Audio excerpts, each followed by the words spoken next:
The Untold Legacy of the Cheyenne Dog Soldiers. The tale of the tribes on the American plains during the 17th and 18th centuries is written in the blood of both the warriors and their enemies in these trying times. The native people of the plains had to adapt quickly to survive the relentless waves of conflict brought on by the encroaching settlers. Among these fierce defenders of their land, one group stands out: the Cheyenne Dog Soldiers. This band of warriors, known for drawing their strength from their connection with dogs, were legendary for fighting to the very last breath, never retreating in the face of danger. In today's story, we delve into the Cheyenne Dog Soldiers' tenacious struggle against both American settlers and the forces of time, as they sought to preserve their way of life and the traditions passed down through generations. Of all the tribes on the plains, the Cheyennes were infamous for their resilience. Despite often being outnumbered, they were formidable adversaries when battling other tribes.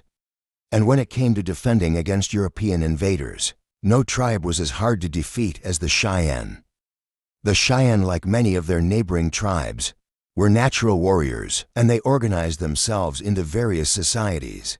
These groups were more than just fighting units. They were fraternal military and semi-religious organizations that adhered to strict dress codes and drew their origins from revered cultural heroes. Each society had its own mythology, shaping its structure and values. Among these societies, the Cheyenne Dog Soldiers stood as the most renowned. The story of the Dog Soldiers' origins, as recounted by George A. Dorsey in the Cheyenne Ceremonial Organization 1905, speaks of a young man with no notable influence, who was chosen by the great prophet. This young man, despite being ridiculed for his lack of power, was determined to form a society. One day, he walked through the camp announcing his intent, but no one joined him. Disheartened, he prayed to the great prophet, asking for guidance. As dusk fell, he began to sing a sacred song. Soon, the camp's dogs started to whine and howl in response, and the people fell asleep in their lodges. Singing until midnight, the young man eventually left the camp, with all the dogs following him. They traveled to a river bottom, where the dogs formed a semicircle around him and lay down mysteriously. A lodge appeared above the man and the dogs. The dogs entered the lodge, transforming into human warriors dressed as members of the Dog Soldier Society. For 3 days, the young man learned their songs, ceremonies, and ways of fighting. The Dog Soldiers blessed him, promising that he and his society would become the greatest if he followed their teachings. The following day, the people of the Cheyenne camp noticed the miraculous transformation of the dogs into warriors, and feeling remorse for mocking the young man, eagerly joined his society.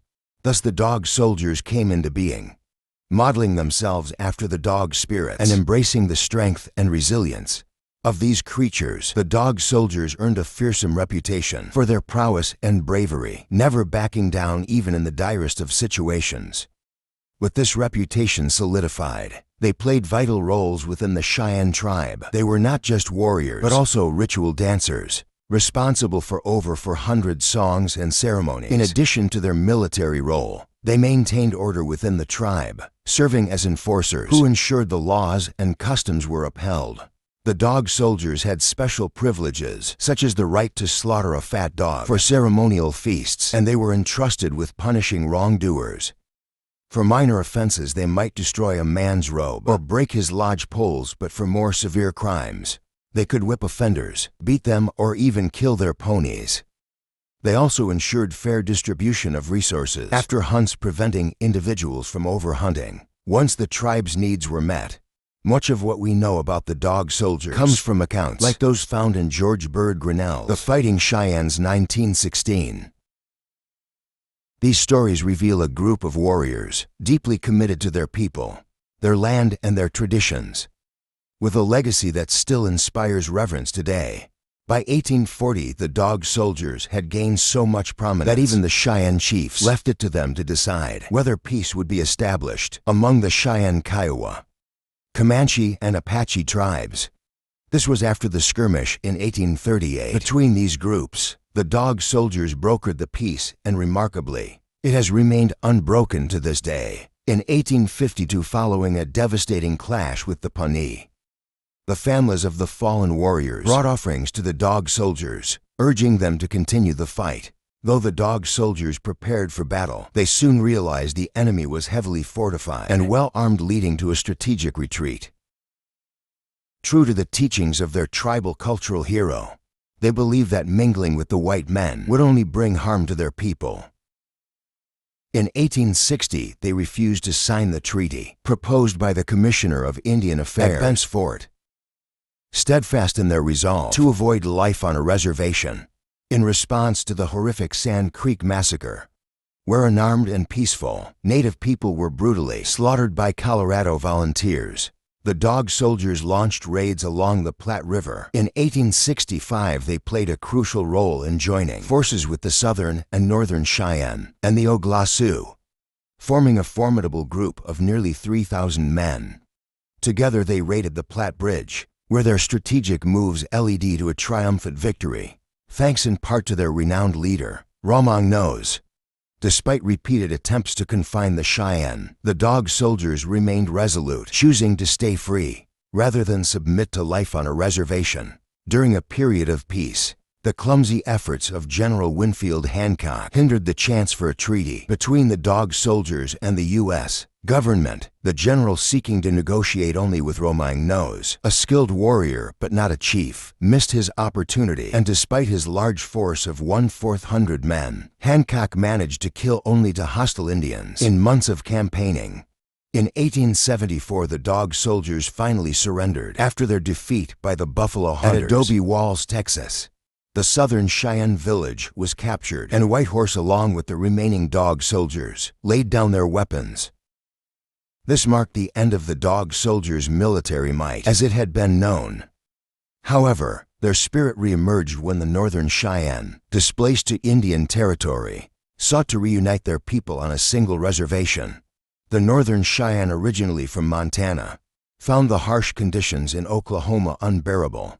Many died from inadequate medical supplies and rations, as well as from the drastic change in climate.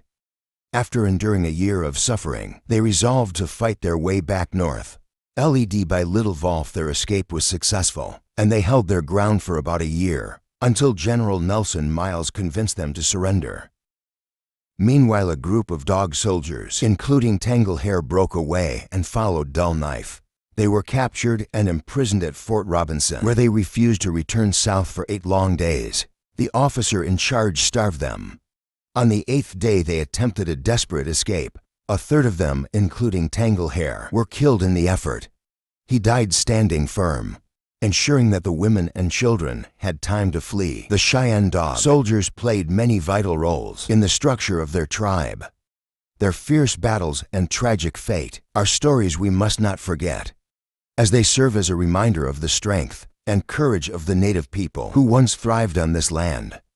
Before the arrival of the settlers, if you enjoyed this story, don't forget to like this video. For more discussions on history like this, subscribe to our channel and share your thoughts in the comments below.